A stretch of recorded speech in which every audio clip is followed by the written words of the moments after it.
Hello दोस्तों, स्वागत है आपका जीएसआईक्यू एजुकेशन के इस यूट्यूब चैनल पे। तो आज इस वीडियो में करेंगे हम लोग बिहार स्पेशल फरवरी 2022 के करंट अफेयर्स। ठीक है, फरवरी 2022 के करंट अफेयर्स हम लोग इस वीडियो में करेंगे। ये परफेक्शन आईएएस का है। ठीक है, तो चलिए शुरू करते हैं। सबसे पहला पॉइंट ये है कि नए मुख्य सचिव जो हैं वो कौन बने हैं, तो आमिर सुबहानी बने हैं। हाल ही में विकास आयुक्त आमिर सुबहानी बिहार के नए मुख्य सचिव के रूप में नियुक्त किए गए हैं। आमिर सुबहानी निवर्तमान मुख्य सचिव त्रिपुरारी शरण का स्थान लेंगे। वहीं समाज कल्याण विभाग के अपर मुख्य सचिव अतुल प्रसाद को विकास आयुक्त की जिम्मेदारी दी गई है। नेक्स्ट देखते हैं कि बिहार के अनमोल व अमित को साहित्य अकादमी पुरस्कार दिया जाएगा। चर्चा में क्यों है, तो बिहार के 2 मैथिली लेखकों को वर्ष 2021 का साहित्य अकादमी का युवा पुरस्कार देने की घोषणा की गई है। समस्तीपुर जिले के अमित मिश्र को उनके बाल कविता संग्रह अंशु बनी पसरी जायब के लिए तथा मधुबनी जिले के डॉक्टर अनमोल झा को उनकी रचना लागी जो फूल आकाश के लिए यह पुरस्कार दिया जाएगा। नेक्स्ट देखते हैं कि दीवार खबर ये क्यों चर्चा में रहा, तो बिहार शिक्षा परियोजना की ओर से जारी निर्देश के तहत राज्य भर के सभी सरकारी हाई स्कूल की 9वीं एवं 10वीं छात्राएं दीवार नामक अखबार का प्रकाशन करेगी। ठीक है, तो 9th और 10th की जो भी गर्ल्स स्टूडेंट हैं वो क्या करेंगी, दीवार नामक अखबार का प्रकाशन करेगी। इसके लिए हर स्कूल में एक नोडल शिक्षक होंगे। महीने में 1 या 2 बार प्रकाशित इस अखबार में स्कूल व आसपास की घटनाएं व छात्राओं के द्वारा लिखी कहानी कविताएं होंगी। तो बहुत ही अच्छी पहल है। नेक्स्ट देखते हैं कि बिहार में खुलेगा देश का तीसरा फूड प्रोसेसिंग विश्वविद्यालय। बिहार में केंद्रीय खाद्य प्रसंस्करण मंत्रालय के तहत संचालित देश का तीसरा राष्ट्रीय खाद्य तकनीक उद्यमिता एवं प्रबंधन संस्थान या निफेटम जो है वो खोलने की योजना है। इसके लिए पटना से मुजफ्फरपुर के बीच 100 एकड़ भूखंड की तलाश की जा रही है। इससे पहले केवल 2 संस्थान हरियाणा के सोनीपत और तमिलनाडु के तंजावुर में है। ठीक है, तो तीसरा जो है ये बिहार में खुलेगा देश का तीसरा फूड प्रोसेसिंग विश्वविद्यालय। नेक्स्ट देखते हैं उपभोक्ता अदालत क्या है, तो ये उपभोक्ता अदालत चर्चा में रहा। ये सरकार ने विभिन्न उपभोक्ता आयोगों के नए नियम अनुसूचित कर दिए हैं, जिसके तहत जिला उपभोक्ता अदालतों में अब 50 लाख रुपये तक के मामलों की ही सुनवाई हो सकेगी। पूर्व में यह राशि 1 करोड़ रुपये तक थी। ठीक है, नए नियम के तहत राष्ट्रीय उपभोक्ता विवाद निपटान आयोग जो है वो NCDRC का जो अधिकार क्षेत्र बढ़ा दिया गया है। अब यह आयोग 2 करोड़ रुपए से अधिक मूल्य वाले उत्पादों एवं सेवाओं से संबंधित शिकायतों को भी सुन सकेगा। राज्यों को 5 और वर्षों के लिए GST मुआवजों की मांग। ठीक है, तो राज्यों का जो 5 और वर्षों के लिए GST मुआवजों की मांग की गई है। चर्चा में क्यों है, छत्तीसगढ़, केरल, दिल्ली और पश्चिम बंगाल। छत्तीसगढ़, केरल, दिल्ली और पश्चिम बंगाल सहित कई राज्य सरकारों ने महामारी से उत्पन्न वित्तीय तनाव को देखते हुए GST मुआवजों को अगले 5 वर्षों तक जारी रखने के लिए केंद्र सरकार से मांग की है। क्या है GST मुआवजा, देख लेते हैं। तो GST मुआवजा उसको बोलते हैं जो 1 जुलाई 2017 से GST को हमारे देश में लागू किया गया। GST कानून में यह तय किया गया था कि इसे लागू करने के बाद पहले 5 सालों में राज्यों को राजस्व का जो भी नुकसान होगा उसकी केंद्र सरकार क्या करेगी, उसकी भरपाई करेगी। मुआवजे के तय समय अवधि जो जून 2022 में समाप्त हो जाएगी। ठीक है, आगे देखते हैं कि पढ़े भारत अभियान शुरुआत किया गया है। तो पढ़े भारत अभियान जो है केंद्रीय शिक्षा एवं कौशल विकास मंत्री धर्मेंद्र प्रधान ने 1 जनवरी 2022 को 100 दिनों की शिक्षा अभियान पढ़े भारत लॉन्च किया। मुख्य बिंदु क्या है इसमें, बाल बाटिका में 8वीं में पढ़ रहे बच्चे इस अभियान का हिस्सा बनेंगे।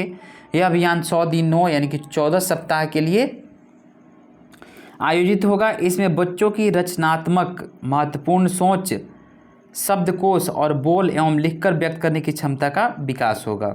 इमरजेंसी नंबर 112 को लॉन्च किया गया। ये बिहार में पुलिस, एम्बुलेंस और फायर ब्रिगेड के लिए अब एक ही इमरजेंसी नंबर 112 डायल करने की सुविधा हो गई है।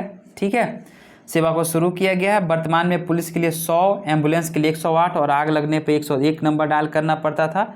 अब आप 112 पे ही अब डायरेक्ट कॉल कर सकते हैं। ठीक है, इमरजेंसी नंबर 112 की व्यवस्था काफ़ी हाईटेक है। कैसे? तो ये ग्लोबल पोजीशनिंग सिस्टम जीपीएस से इसे जोड़ा गया। इससे फ़ोन करने वाले का लोकेशन भी उसके कॉल सेंटर को मिल जाएगा, जिससे रिस्पॉन्स टाइम बहुत कम लगेगा। 5 नई नगर पंचायत और 6 नगर परिषद ये है कि मतलब वो घोषणा की गई है। हाल ही में घोषणा के अनुसार प्रदेश के 5 ग्राम पंचायतों को नगर पंचायत और 6 नगर पंचायतों को नगर परिषद के रूप में अपग्रेड किया जाएगा। ग्राम पंचायत से नगर पंचायत बनने वाले जो स्थान कौन कौन से? पश्चिमी चंपारण का मच्छरगांवा है, ठीक है, ये नगर पंचायत बन जाएगा। किशनगंज का पौआखली है, पूर्वी चंपारण का घोड़ासहन है, तो ये भी नगर पंचायत बनने वाला है घोड़ासहन। बक्सर का इटाढ़ी है और बांका का संग्रामपुर है। नगर पंचायत से नगर परिषद कौन कौन से मतलब वो नगर पंचायत कौन कौन से नगर पंचायत अब नगर परिषद बन जाएंगे? मधुबनी का झंझारपुर है, दरभंगा का जाले है, पटना का मनेर है, ये नगर परिषद बन जाएगा। लखीसराय का बढ़ैया है, जमुई का झांझा है, नालंदा का इस्लामपुर है। संजय कुमार ये चर्चा में क्यों रहे? तो पटना उच्च न्यायालय से रिटायर्ड जज संजय कुमार राज्य स्तर पर गठित पिछड़े वर्गों के लिए राज्य आयोग के अध्यक्ष के रूप में नियुक्त किए गए हैं। इनका कार्यकाल अगले 3 वर्षों के लिए होगा, ठीक है। ये पटना उच्च न्यायालय से रिटायर्ड जज हैं। कौन है? संजय कुमार। ये राज्य स्तर पर गठित जो है पिछड़े वर्गों के लिए राज्य आयोग के अध्यक्ष के रूप में इनका अपॉइंटमेंट हुआ है। नेक्स्ट देखते हैं, बिहार का पहला फ्लोटिंग सोलर प्लांट चर्चा में यह क्यों है? तो 10 जनवरी 2022 से बिहार का पहला फ्लोटिंग सोलर प्लांट चालू हो जाएगा। यह प्लांट जो है दरभंगा के कादिराबाद स्थित बिजली विभाग के तालाब में बनकर तैयार है। इससे 1.6 मेगावाट बिजली जनरेट होगी, ठीक है। तो ये दरभंगा में कादिराबाद में स्थित है। रोहित कुमार को बिहार विभूति सम्मान दिया गया है। मीडिया ट्रेंड्स के संस्थापक रोहित कुमार को बिहार उद्यमिता सम्मेलन 2022 में बिहार विभूति सम्मान से सम्मानित किया गया है। यह कार्यक्रम लेट्स इंस्पायर बिहार द्वारा एनडीएमसी कन्वेंशन सेंटर नई दिल्ली में आयोजित किया गया। इस कार्यक्रम का उद्देश्य ऐसे प्रतिबद्ध व्यक्तियों को जोड़ना है जिन्होंने स्वैच्छिक आधार पर किसी भी मुख्य विषय पर भविष्य के निर्माण में योगदान करने का ये विकल्प चुना है। डॉक्टर एससी मिश्रा का ये निधन हो गया। कौन थे डॉक्टर एससी मिश्रा? तो ये महावीर अस्पताल के निदेशक थे। निदेशक प्रमुख डॉक्टर एससी मिश्रा का 6 जनवरी 2022 को पटना में निधन हो गया। डॉक्टर मिश्रा को इंडियन मेडिकल एसोसिएशन IMA के द्वारा लाइफ टाइम अचीवमेंट अवार्ड से सम्मानित किया गया था। नेक्स्ट देखते हैं, बिहार का दूसरा टाइगर रिजर्व कौन बना? तो केंद्रीय पर्यावरण वन एवं जलवायु परिवर्तन मंत्रालय बिहार में वाल्मीकि नगर के बाद कैमूर जिला में क्या किया गया कि दूसरे टाइगर रिजर्व के निर्माण के लिए प्रयासरत हैं, ठीक है। ये मुख्य इसमें दुनिया के 80% बाघ है। भारत में जो है वो दुनिया के 80% बाघ है। अक्टूबर 2021 तक भारत के 53 टाइगर रिजर्व थे। पटना नगर निगम को सबसे अधिक राशि आवंटित किया गया। पटना नगर निगम को सबसे अधिक राशि को आवंटित किया गया है। और पटना नगर निगम का ब्रांड एम्बेसडर किसे बनाया गया है? तो फिल्म अभिनेता संजय मिश्रा को ब्रांड एम्बेसडर पटना नगर निगम का बनाया गया है। वो अपनी स्वेच्छा से लोगों को स्वच्छता के लिए जागरूक करेंगे, ठीक है। तो ये भी याद रखिएगा। हाल ही में राज्य के 18 नगरों के विकास के लिए 6ठे वित्तीय आयोग की अनुशंसा पर 256 करोड़ 48 लाख की राशि आवंटित की गई है। क्या होगा इस राशि से? तो पटना नगर निगम को सर्वाधिक जो है 67.53 करोड़ रुपए का आवंटित किए गए हैं। हाल ही में नगर निगम बने सीतामढ़ी को सबसे कम रुपया 2.88 करोड़ रुपए का आवंटन मिला है। अन्य बिंदु देखते हैं इसमें। तो आयोग द्वारा आवंटन की जो कुल राशि का 50% स्थानीय निकायों को हस्तांतरित की जाएगी, जबकि आधी राशि राज्य सरकार के विभिन्न विभागों के द्वारा चल रही स्कीमों के अंतर्गत खर्च किया जाएगा। नेक्स्ट देखते हैं कि ई नारी शक्ति ऋण योजना क्या है। ई नारी शक्ति ऋण योजना तो हाल ही में दक्षिण बिहार ग्रामीण बैंक यानी कि DBGB ने दक्षिण बिहार ग्रामीण बैंक ने अपने 4थे स्थापना दिवस के अवसर पर ई नारी शक्ति ऋण योजना की शुरुआत की है। और इस योजना के तहत क्या किया जाएगा? बैंक जो है महिलाओं को इलेक्ट्रिक 2 पहिया गाड़ियों की खरीद के लिए 1 लाख रुपए तक का सस्ता कर्ज देगी। इसके लिए डॉक्यूमेंटेशन फ़ी नहीं ली जाएगी। अटल पेंशन योजना में बिहार अव्वल रहा। अटल पेंशन योजना क्या है? हाल ही में आए राज्य बैंकर्स समिति की रिपोर्ट के मुताबिक नवंबर तक आए आवेदन और पंजीकरण के हिसाब से देश किसी भी राज्य की तुलना में बिहार में सबसे अधिक लोग अटल पेंशन योजना से जुड़े हुए हैं। क्या है अटल पेंशन योजना? तो रिपोर्ट के अनुसार राज्य के 4,25,000 से अधिक लोग इस योजना में शामिल हो चुके हैं। देश भर में यह संख्या 65 लाख के करीब है। इसकी योजना के विषय में क्या है तो ये अब जान लेते हैं कि अटल पेंशन योजना की शुरुआत 2015 में की गई थी और इस योजना में धन जमा करने वालों को 60 साल उम्र पार करने के बाद 1,000 से 5,000 रुपये तक की पेंशन का प्रावधान है। 18 से 40 आयु वर्ग के लोग इस योजना में निवेश कर सकते हैं। आयु वर्ग के अनुसार मासिक प्रीमियम की दरें तय है। पेंशन का निर्धारण भी प्रीमियम की रकम पर निर्धारित होती है। आगे देखते हैं, पूर्वी चंपारण को बेस्ट डिस्ट्रिक्ट ईस्ट जोन श्रेणी में पहला स्थान मिला है। पूर्वी चंपारण को मिला है, ये जिसको मोतिहारी इसका सब डिविजनल नेम है। ठीक है, तो पूर्वी चंपारण को बेस्ट डिस्ट्रिक्ट ईस्ट जोन श्रेणी में पहला स्थान मिला है। पूर्वी चंपारण को नेशनल वाटर अवार्ड्स 2020 के बेस्ट डिस्ट्रिक्ट ईस्ट जोन के श्रेणी में पहला स्थान मिला है। और मुख्य बिंदु क्या है इसमें, केंद्रीय टीम ने अक्टूबर में कार्यों की ग्राउंड लेवल पर जांच की थी। मनरेगा के तहत यहाँ 350 तालाबों का जीर्णोद्धार कराया गया, धनौती नदी का जीर्णोद्धार कराया गया, मोती झील से अतिक्रमण को हटाया गया तथा सुगौली में बाल गंगा प्रोजेक्ट सफल रहा। ठीक है, नेक्स्ट पॉइंट ये है कि डीएनबी का प्रशिक्षण कराने वाले राज्य का पहला सदर अस्पताल होगा मोतिहारी। हाल ही में स्वास्थ्य विभाग की ओर से मोतिहारी सदर अस्पताल में डीएनबी कोर्स आरंभ करने को लेकर दिशा निर्देश जारी किया गया है। इस प्रकार मोतिहारी सदर अस्पताल राज्य का पहला अस्पताल होगा जहां पर 6 चिकित्सकों को डिप्लोमेट नेशनल अवार्ड यानी कि डीएनबी का प्रशिक्षण दिया जाएगा। ये क्या है, डीएनबी करने वाले चिकित्सकों को डिप्लोमा की डिग्री मिलती है जो स्नातकोत्तर के समकक्ष मानी जाती है। राष्ट्रीय स्वास्थ्य मिशन के तहत जिला अस्पतालों में डीएनबी कोर्स आरंभ किया जा रहा है। आगे देखते हैं कि बिहार के 5 शहरों में बनेगा रिंग रोड। राजधानी पटना की तर्ज पर राज्य के 5 और शहरों में रिंग रोड का निर्माण का प्रस्ताव पर केंद्र सरकार ने सैद्धांतिक सहमति दे दी है। विभागीय अधिकारियों के अनुसार 5 शहरों में से 3 शहरों का नाम फाइनल हो चुका। ये शहर है गया, भागलपुर और मुजफ्फरपुर, जबकि 2 शहरों के नाम पर लगभग सहमति बनी है, ये है भोजपुर और दरभंगा। नेक्स्ट देखते हैं कि बिहार के 8 पर्यटन स्थल ये चर्चा में क्यों रहे, तो इको टूरिज्म के तहत राज्य के 8 पर्यटन स्थल विकसित होंगे। ये 8 पर्यटन स्थल हैं पूर्वी चंपारण, पश्चिमी चंपारण, कैमूर, नालंदा, राजगीर, मोतिहारी, दरभंगा, वाल्मीकि नगर एवं गया। ठीक है, पूर्वी चंपारण को ही मोतिहारी के नाम से जानते हैं। तो पूर्वी चंपारण, पश्चिमी चंपारण, कैमूर, नालंदा, राजगीर, मोतिहारी, दरभंगा, वाल्मीकि नगर एवं गया। ठीक है, आगे देखते हैं, इंडिया स्किल्स में बिहार को पदक मिला है। तो हाल ही में दिल्ली में आयोजित इंडिया स्किल्स 2021 में बिहार को कुल 11 पदक मिले, जिसमें 4 स्वर्ण, 2 रजत और 5 कांस्य शामिल हैं। इंडिया स्किल्स 2021 के विषय में इंडिया स्किल प्रतियोगिता का आयोजन राष्ट्रीय कौशल विकास निगम के द्वारा किया जाता है। यह जो प्रतियोगिता कई स्थानों पर आयोजित की जाती है। 2021 की इंडिया स्किल्स प्रतियोगिता प्रगति मैदान, मुंबई, बेंगलुरु और अन्य स्थानों में आयोजित की गई। इसकी शुरुआत नई दिल्ली स्थित ताल कटोरा इंडोर स्टेडियम में हुई। 2021 में NSDC 50 से अधिक कौशल प्रतियोगिताओं का आयोजन कर रहा है। इसमें वेल्डिंग, साइबर सुरक्षा, पेंटिंग आदि है। यह देश की सबसे बड़ी कौशल प्रतियोगिता है। इंडिया स्किल 2021 के विजेता विश्व कौशल प्रतियोगिता में भाग लेंगे, जिससे कौशल का ओलंपिक कहा जाता है। विश्व कौशल प्रतियोगिता 2022 में शंघाई, चीन में आयोजित की जाएगी। इंडिया स्किल 2021 राष्ट्रीय प्रतियोगिता में 51 विजेताओं के साथ ओडिशा भी शीर्ष पे रहा।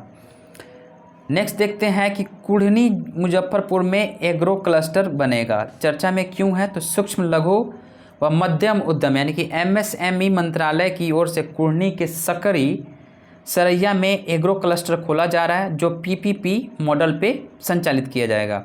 IIT गुवाहाटी को इसका नोडल एजेंसी बनाया गया है। इसके लिए MSME मंत्रालय ने 5 करोड़ की स्वीकृति किए हैं और इस एग्रो क्लस्टर को MSME मंत्रालय की scheme of fund for regeneration of traditional industries यानी कि स्फूर्ति योजना के तहत खोला जाएगा। यहाँ आम, लीची व अन्य फलों के जूस, चिप्स, रोस्टेड मखाना, जैम, जेली, अचार आदि उत्पाद तैयार किए जाएंगे। नेक्स्ट देखते हैं कि बिहार नगरपालिका संशोधन अध्यादेश को 2022 में क्या संशोधन किया गया। नगरपालिका संशोधन अध्यादेश 2022 में संशोधन के तहत नगरपालिका कानून की 2 धारा 23(1) और धारा 25 में परिवर्तन किया गया है। धारा 23(1) में पहले पार्षद बहुमत से मेयर और डिप्टी मेयर चुनते थे, लेकिन संशोधन के तहत राज्य निर्वाचन आयोग द्वारा चुनाव के माध्यम से मतदाता मुख्य पार्षद से लेकर के मेयर तक को चुनेंगे। मृत्यु, पदत्याग, बर्खास्तगी के कारण पद रिक्त होने पर दोबारा निर्वाचन होगा। सशक्त स्थायी समिति सदस्य के किसी भी पद रिक्त होने पर मेयर ही पार्षदों में से किसी एक को नामित करेंगे। मेयर, डिप्टी मेयर सीधे सरकार को अपना इस्तीफा सौंपेंगे और पद से हटाए जाने वाले मेयर, डिप्टी मेयर, नगर पंचायत और नगर परिषद के मुख्य पार्षद और उप मुख्य पार्षद संबंधित निकाय में बाकी अवधि के लिए दोबारा चुनाव नहीं लड़ पाएंगे। तो ये संशोधन किया गया, तो बहुत ही अच्छा ये संशोधन किया गया है। नई लैंड अलॉटमेंट पॉलिसी क्या है? ये हाल ही में बियाडा ने नई लैंड अलॉटमेंट पॉलिसी तैयार की है। क्या है इसकी विशेषताएं? तो इसके तहत कुल जमीन का 25% हिस्सा सूक्ष्म और लघु श्रेणी उद्योगों के लिए आरक्षित किया जाएगा। आरक्षित जमीन में से 5% जमीन SC, ST, EBC, महिला, ट्रांसजेंडर, एसिड अटैक और प्लग एंड प्ले सिद्धांत पर काम करने वाले उद्योगों के लिए रखा जाएगा। तीसरा पॉइंट ये है कि सूक्ष्म उद्यम और स्टार्टअप के लिए आधा एकड़ जमीन आवंटन करने की नीति बनाई गई है। अगर किसी छोटे निवेश को 1 एकड़ से कम जमीन औद्योगिक क्षेत्र में चाहिए तो उन्हें अब अपने उद्योग या कारोबार का टर्नओवर नहीं दिखाना होगा। बियाडा क्या है? तो ये बियाडा जो है वो बिहार औद्योगिक क्षेत्र विकास प्राधिकार यानी कि Bihar industrial area development authority, ठीक है, यानी कि बियाडा का निर्माण बिहार औद्योगिक क्षेत्र विकास अधिनियम 1974 के तहत किया गया था। और इसका उद्देश्य क्या है? तो राज्य में योजनागत औद्योगिक क्षेत्रों की विकास करना तथा उद्योगों को बढ़ावा देना है। आगे देखते हैं कि भूकंप सुरक्षा सप्ताह 2022 मनाया गया। तो प्रतिवर्ष बिहार में बिहार राज्य आपदा प्रबंधन प्राधिकरण द्वारा 15 से लेकर के 21 जनवरी को भूकंप सुरक्षा सप्ताह का आयोजन किया जाता है। इस आयोजन का मुख्य उद्देश्य लोगों को भूकंप जैसी आपदा के प्रति जागरूक करना है। भूकंप की दृष्टि से अत्यंत संवेदनशील राज्य हैं। राज्य के 8 जिले सीतामढ़ी, मधुबनी, दरभंगा, सहरसा, सुपौल, मधेपुरा, अररिया, किशनगंज भूकंप के दृष्टिकोण से सर्वाधिक संवेदनशील जोन 5 में आते हैं। 24 जिले जोन 4 में, जबकि 6 जिले जोन 3 में आते हैं। नेक्स्ट देखते हैं कि 6 जिलों में बन रहे हैं पीकू अस्पताल। क्या है पीकू अस्पताल? तो बच्चों के इलाज के लिए 6 जिलों के सदर अस्पतालों में पीकू यानी कि पीडियाट्रिक इंटेंसिव केयर यूनिट, ठीक है, पीडियाट्रिक इंटेंसिव केयर यूनिट, ठीक है, PICU फील्ड अस्पताल बनाया जा रहा है। इसका निर्माण emergency respond and health system preparedness package phase 2 के तहत किया जा रहा है। यह 6 जिले हैं पटना, बेतिया, खगड़िया, सहरसा, पूर्णिया, नालंदा, ठीक है। एक पीकू अस्पताल में 32 से 42 बेड स्थापित किए जाएंगे। अस्पताल निर्माण के लिए 3 महीने की समय सीमा निर्धारित की गई है। नेक्स्ट देखते हैं 100 दिन क्या किया जाएगा कि पठन अभियान। कोरोना संक्रमण की तीसरी लहर से बच्चों को जो बचाए रखने हेतु 7 जनवरी से जारी स्कूल बंदी की वजह से हालिया में शुरू 100 दिन पठन अभियान के स्वरूप में बदलाव का निर्णय लिया गया है। 1 जनवरी 2022 से केंद्र सरकार के स्कूल शिक्षा एवं साक्षरता विभाग ने बिहार समेत देश के अन्य राज्यों के लिए भी 100 दिवसीय पठन अभियान आरंभ किया है, जिसके तहत पहली से 8वीं तक के विद्यालयों में नामांकित सभी विद्यार्थियों को पढ़ने में निपुण बनाने का लक्ष्य रखा गया था। अभियान के बदले स्वरूप तहत अब तक घर पर रहकर ही बच्चे इसमें सहभागी बनेंगे और इसकी ऑनलाइन मॉनिटरिंग की जाएगी। बागवानी मिशन क्या है? तो बागवानी मिशन जो है चर्चा में रहा। सरकार के बागवानी मिशन के तहत नालंदा के भागन बिगहा में मॉडर्न फ्लोरिकल्चर सेंटर बनेगा। फूल सब्जी के बाद फूलों के लिए सेंटर ऑफ एक्सीलेंस की तर्ज पे अगले 6 महीने में यह सेंटर बन के तैयार होगा, जहां खेती से लेकर नर्सरी तैयार करने, उत्पादित फूलों के अर्क से गुलाब जल, परफ्यूम और रंग बनाना सिखाया जाएगा। तो ये बागवानी मिशन सरकार के नालंदा जिले के भागन बिगहा में मॉडर्न फ्लोरिकल्चर सेंटर में बनेगा बागवानी मिशन। ठीक है, नेक्स्ट देखते हैं कि स्वच्छता सर्वे 2022 के ब्रांड एम्बेसडर कौन बने हैं। स्वच्छता सर्वे 2022 के लिए मार्च में मुख्य टीम पटना आएगी। इसके मद्देनज़र नगर निगम पटना स्मार्ट सिटी के अधिकारियों द्वारा शहर की सफाई पर विशेष ध्यान दिया जा रहा है। शहर की 6 हस्तियों को ब्रांड एम्बेसडर बनाया गया है। इसमें सुपर 30 के आनंद कुमार है, पूर्व क्रिकेटर अमिकर दयाल, सामाजिक कार्यकर्ता ट्रांसजेंडर रेशमा प्रसाद, साहित्यकार पद्मश्री उषा किरण खान, सीनियर डॉक्टर अजय कुमार और कार्टूनिस्ट पवन भी शामिल है। ये पटना को साफ सुथरा रखने के लिए आम लोगों को जागरूक करेंगे। तो ये स्वच्छता सर्वे 2022 के ब्रांड एम्बेसडर बनाए गए हैं। ठीक है, और नेक्स्ट देखते हैं कि बिहार पुलिस अकादमी को पुरस्कार मिला है। गृह मंत्रालय ने राजगीर स्थित बिहार पुलिस अकादमी को पूर्वी जोन के सर्वश्रेष्ठ पुलिस प्रशिक्षण संस्थान की ट्रॉफी प्रदान की है। क्या है, तो 2020-21 में पुलिस अवर निरीक्षक यानी कि जो दरोगा के प्रशिक्षण संस्थान के तौर पर इस सर्वश्रेष्ठ संस्थान माना गया। बिहार पुलिस अकादमी में अभी तक 2131 पुलिस अवर निरीक्षक, 143 पुलिस उपाधीक्षक और 9 उत्पाद निरीक्षकों को प्रशिक्षण दिया जा चुका है। इन खूबियों की वजह से मिला ट्रॉफी अकादमी में प्राथमिक स्कूल, अस्पताल, ड्राइविंग स्कूल, घुड़सवारी स्किल, स्वान दस्ता स्कूल तथा यूटिलिटी भवन समेत अन्य सुविधाएं हैं जिन्हें आम लोगों के लिए सुलभ बनाया गया है। बिहार में पहला ट्रांसजेंडर स्टार्टअप बना है। क्यों है चर्चा में, तो पटना की रेशमा प्रसाद का स्टार्टअप नाचबाजा.com को स्टार्टअप बिहार प्रोग्राम के तहत शामिल किया गया है। किसी भी स्टेट में पहली बार ट्रांसजेंडर का चयन स्टार्टअप के रूप में किया गया है। नाचबाजा.com का संस्थापक रेशमा प्रसाद के अनुसार इस स्टार्टअप से अब तक देश भर के 1500 से अधिक ट्रांसजेंडर जुड़ चुके हैं। इनमें अच्छे शास्त्रीय गायक, नृत्यांगना से लेकर वाद्य यंत्र बजाने वाले कुशल ट्रांसजेंडर भी है। पटना के संजय प्रधान को वर्ल्ड इकोनॉमिक फोरम अवार्ड मिला है। वर्ल्ड इकोनॉमिक फोरम, जिसको WEF बोलते हैं, की ओर से आयोजित अंतर्राष्ट्रीय सम्मेलन दावोस एजेंडा 2022 में 18 जनवरी 2022 को पटना के संजय प्रधान को दुनिया भर के अन्य 14 लोगों के साथ वार्षिक पुरस्कार से सम्मानित किया गया। संजय प्रधान को यह पुरस्कार दुनिया के 78 देशों में गुड गवर्नेंस और भ्रष्टाचार के खिलाफ उनके किए गए बेहतरीन कार्यों को लेकर के दिया गया है। ओपन गवर्नमेंट पार्टनरशिप के नाम से अंतर्राष्ट्रीय संगठन के 6 वर्षों से CEO हैं। वो CEO रहे हैं। ओपन गवर्नमेंट पार्टनरशिप मतलब अंतर्राष्ट्रीय संगठन है, उसके CEO रहे हैं। 10 वर्ष पहले संयुक्त राष्ट्र में इनकी स्थापना हुई थी। इनके संस्थापकों में अमेरिका के पूर्व राष्ट्रपति बराक ओबामा भी शामिल है। यह 78 देशों में सक्रिय है। वह इससे पहले भी 2008 से 16 तक वर्ल्ड बैंक के वाइस प्रेसिडेंट भी रह चुके हैं। ठीक है, आकांक्षी जिला कार्यक्रम में खगड़िया जो है वो अव्वल जिला रहा। नीति आयोग के आकांक्षी जिला कार्यक्रम की रैंकिंग में प्रदेश का खगड़िया जिला अव्वल आया है। यह रैंकिंग नवंबर 2021 के आधार पर जारी की गई। क्या है इसका मुख्य बिंदु, प्रदर्शन बेहतर प्रदर्शन के लिए नीति आयोग द्वारा खगड़िया जिलों को 10 एकड़ रुपए की अतिरिक्त सहायता मिलेगी। जमुई व पूर्णिया भी बेहतर प्रदर्शन किया है। नीति आयोग जमुई को 2 करोड़ रुपए और पूर्णिया को 1 करोड़ रुपए का अतिरिक्त आवंटन देगा।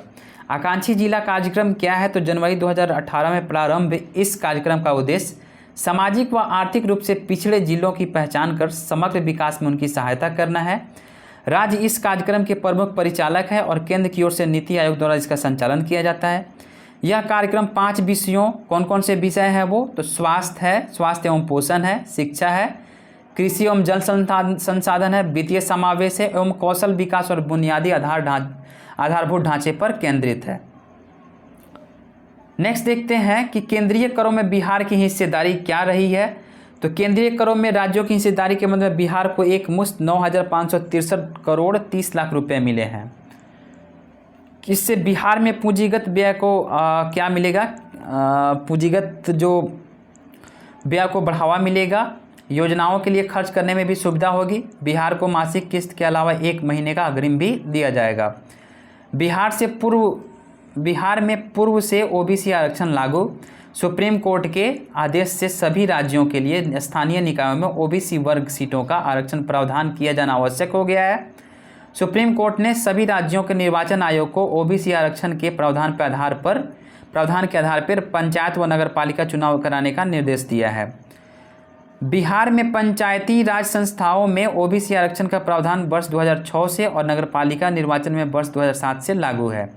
उन्नयन बांका कार्यक्रम क्या है? तो हाल ही में प्रधानमंत्री के संवाद कार्यक्रम के दौरान नीति आयोग के मुख्य अधिकारी ने उन्नयन बांका कार्यक्रम का उल्लेख करते हुए बताया कि इस योजना से प्रेरित होकर अरुणाचल प्रदेश, झारखंड आदि राज्यों ने अपने यहाँ इसे लागू किया है।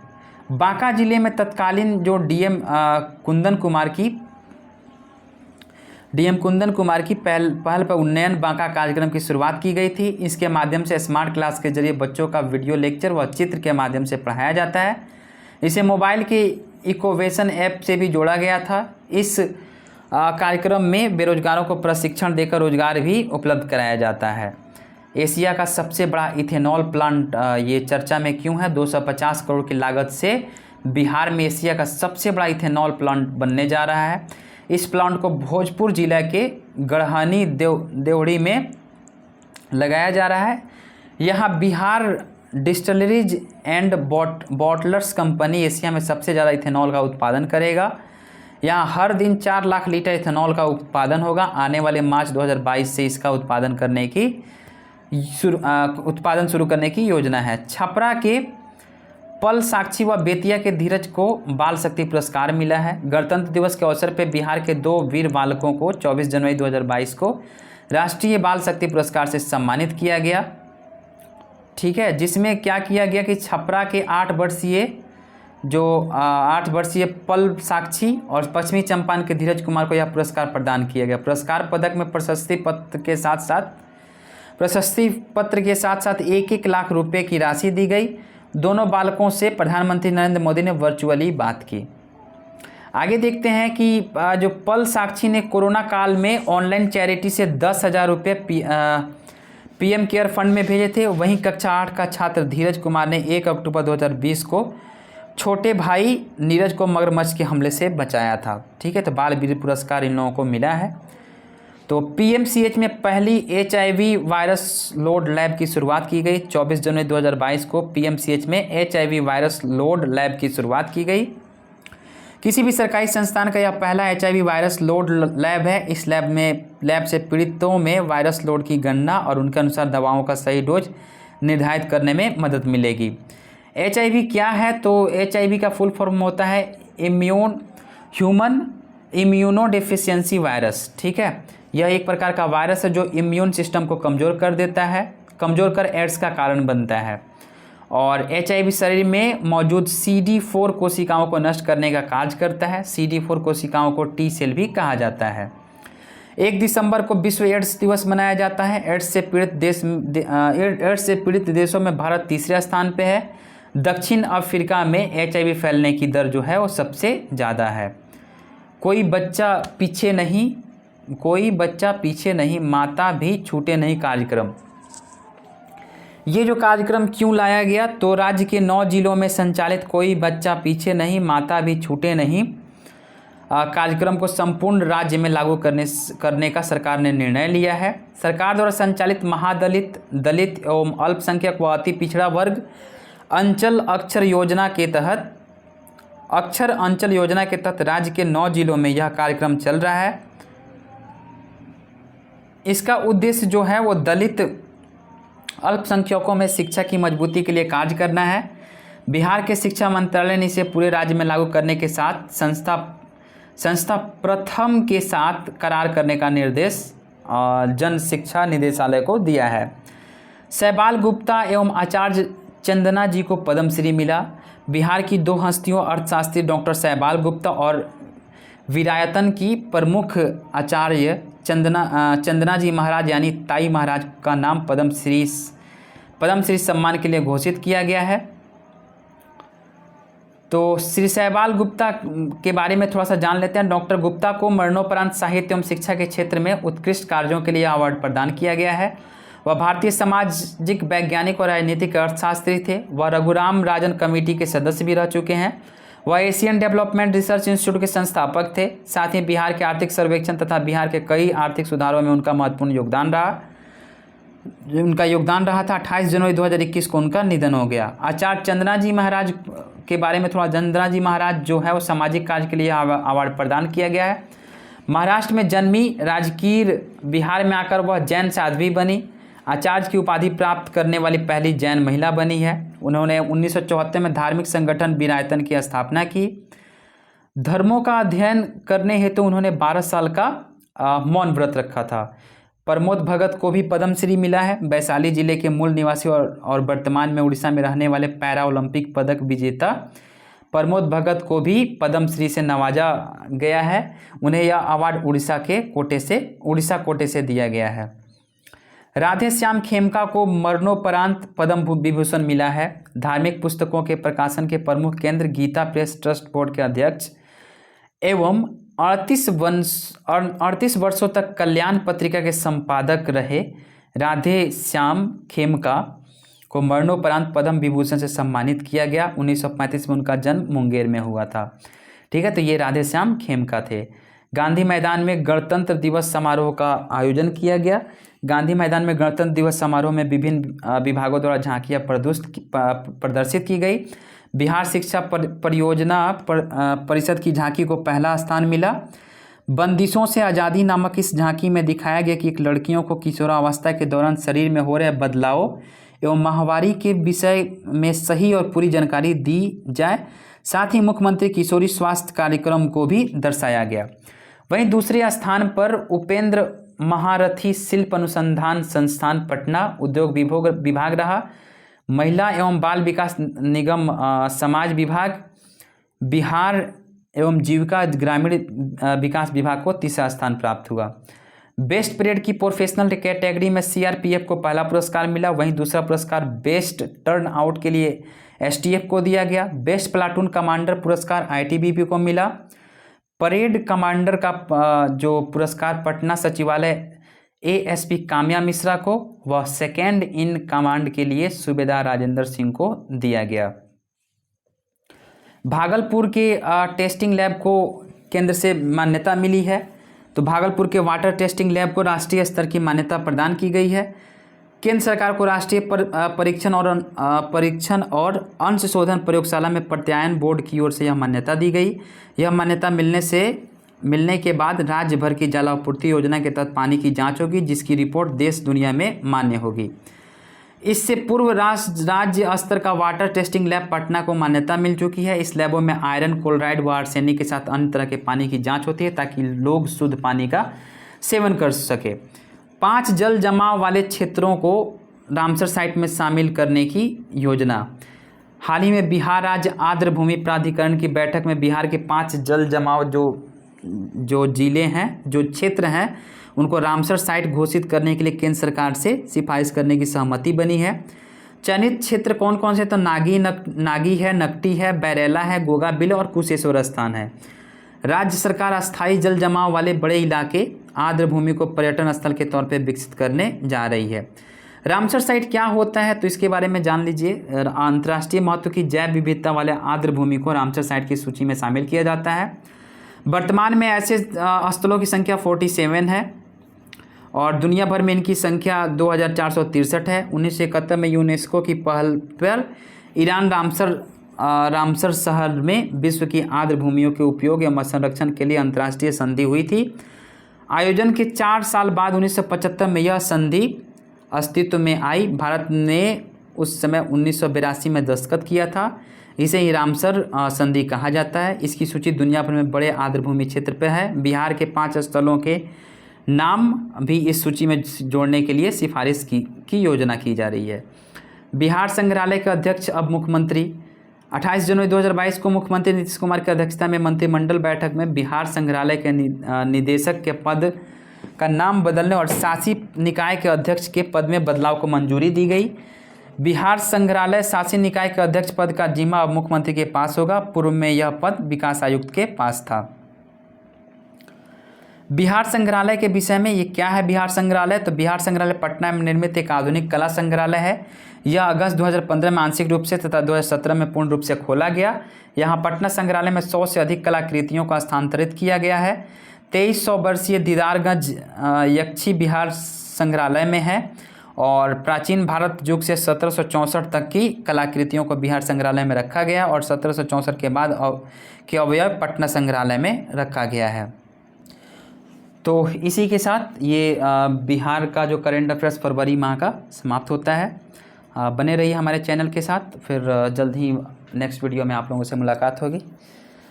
अच्छा लगा हो वीडियो तो शेयर करना ना भूलिएगा, लाइक कीजिएगा और अगर नए हैं चैनल पे तो सब्सक्राइब करना ना भूलिएगा। मिलते हैं नेक्स्ट वीडियो में, तब तक के लिए जय हिंद।